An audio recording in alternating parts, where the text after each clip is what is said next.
Hello everyone, how are you doing this morning? Let me just tag people in this video. Excellent. So we are on day 6 and today we are going to be speaking about the inner self and our self-talk.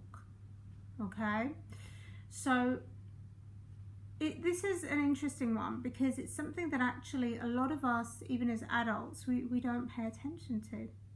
Okay, we don't really acknowledge the voices in our head, or the voice in our head that we're actually listening to on a regular basis.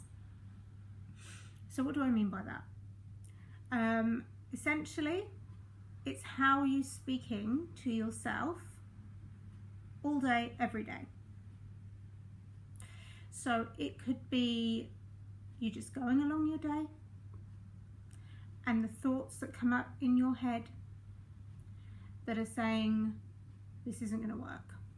It can't work because you're not smart enough, or you're not good enough, or you're not really great at this. That's an example of negative self-talk. Or it could be you going about your day and the voices in your head saying you're going to have an amazing day because you just will. There's no other way. You are fantastic. You look absolutely amazing this morning. You've absolutely got it going on. You're intelligent. You fly through things really easily. You know, today's going to just be amazing. That's positive self-talk. That inner voice that you're hearing and maybe not even aware of is always there. And it's really interesting because there have been studies that have shown that actually depression and the different types of depression, you know, it's often thought that a lot of it is a chemical imbalance. But what really influences it is how you're speaking to yourself and about yourself. It's not even just a case of the things you say outwardly. Yes, they are a reflection of what's going on internally, but it's about catching that voice that says to you, hey Jade, that says to you, you know, you're not good enough. Why are you even bothering to try this? It's not going to work. Look at the amount of things you've tried already. It doesn't work. So why are you even bothering? Or the voice that says to you, you know, I'm absolutely exhausted. I'm absolutely exhausted. I'm always sick. It's just who I am. So do you see the restrictions in those thought processes already? It's like saying, look, this is who you are. This is where you're at. You've done that, hasn't worked. So now you're stuck. And this is the problem, because we then show up as that. And here's the thing, if you actually caught the voice in your head, your inner self-talk, for all of us, we would realize just how cruel we can be to ourselves. Because sometimes we're really, really unkind to ourselves. We really, really are. And we don't even realize it. The things that we say to ourselves, we would never say to our children. We would never say to our friends or family. We just wouldn't. So why do we say it to ourselves? Why do we allow that self-talk? Why do we belittle ourselves? Why do we restrict ourselves? We don't have to do it. We don't have to do it. We have hundreds and thousands of thoughts that are going through our minds every single day. But it's about bringing awareness to that thought. It's not about ignoring it. Because what you focus on, if you focus on ignoring and blocking, you're just going to find it comes up even stronger. Okay? But it's about acknowledging it, and it's about saying, okay, I've just had a really potentially not lower feeling thought. I've just kind of looked in the mirror and I've said, oh God, I look like hell. And I've said that and now I feel like hell. What can I do to make myself feel a little bit better in this moment in time? What can I do? Let's flip this. You look in the mirror and the first thing you see is the negative. But if we flip it and we say, okay, what do I actually like in what I'm seeing today? Actually, my arms look quite nice. They look quite toned, or my eyes look quite bright. Is that going to make you feel like hell? No, it's not. So it's about that inner lens. It's about the thought, the feeling, the action. It's about our internal lens. What lens are you choosing to look from? Are you choosing to look for a lens that sees fault? Or are you choosing to look through a lens that sees the positive? Because there's always, you can always see both.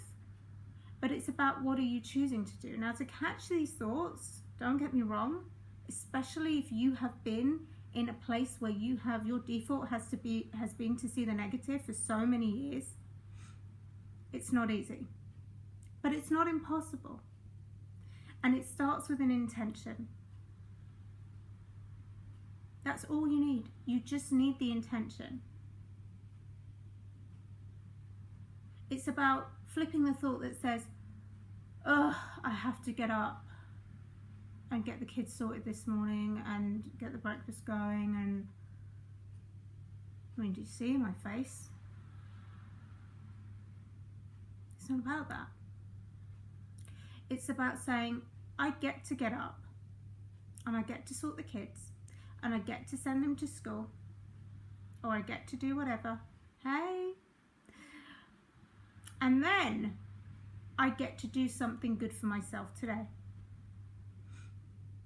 Whether that's going and having a nap, whether that's going for a walk, whether that's turning the phone off for 15, 20 minutes so you can have silence. It's about flipping it.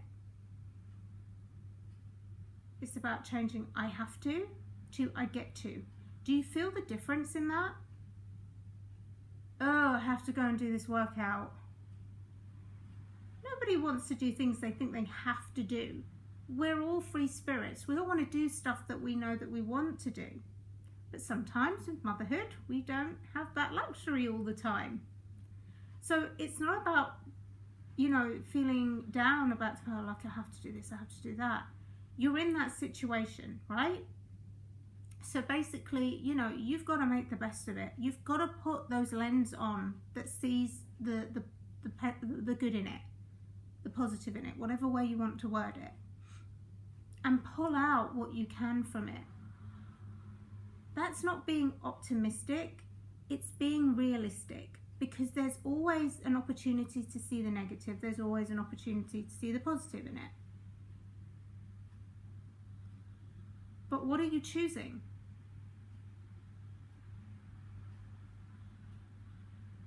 I have to work out today, or I get to work out today. I get to feel good in my body. I get to feel the adrenaline. I get to feel like I've done this.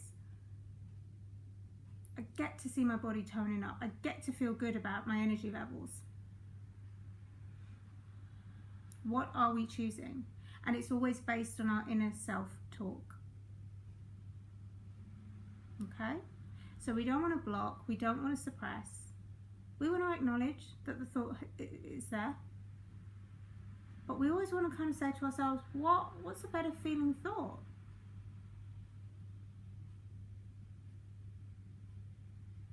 What thought am I choosing today? And it's the same thing that you can teach the kids as well. When they come out and they say maybe some harsh things about themselves, what can you do to help them to flip it? Number one, you lead first. Number two, you acknowledge what they've said, and maybe ask them, what could be a better feeling thought? Okay? We are so programmed to see the fault in things. And I'm here to tell you that it doesn't have to be that way. That you get to choose to do differently. And you then show up differently. Think about it. When you think you have to do something, do you really put 110% effort into what you're doing? Or your full enthusiasm into what you're doing? I'll tell you now, I don't.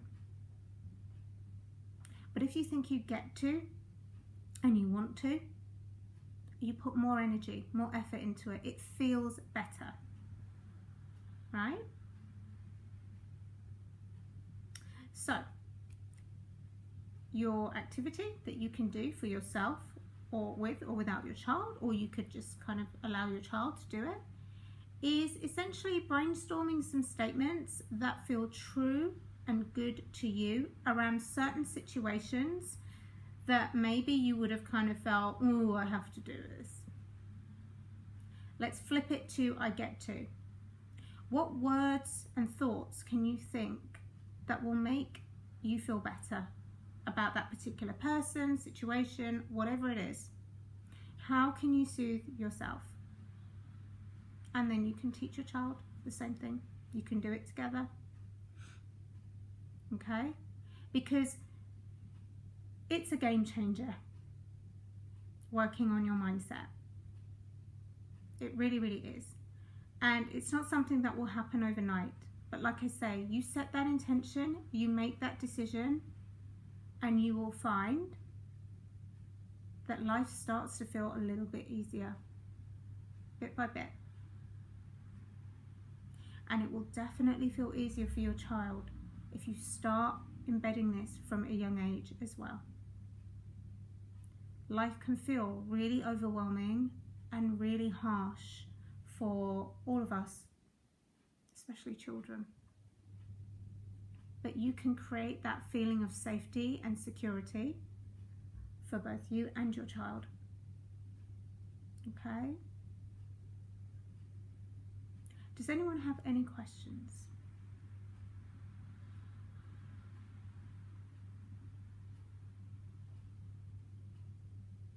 If not, I will leave it there. Drop any questions that you have into the group. Let me know how you're getting on, and I will speak to you very, very soon.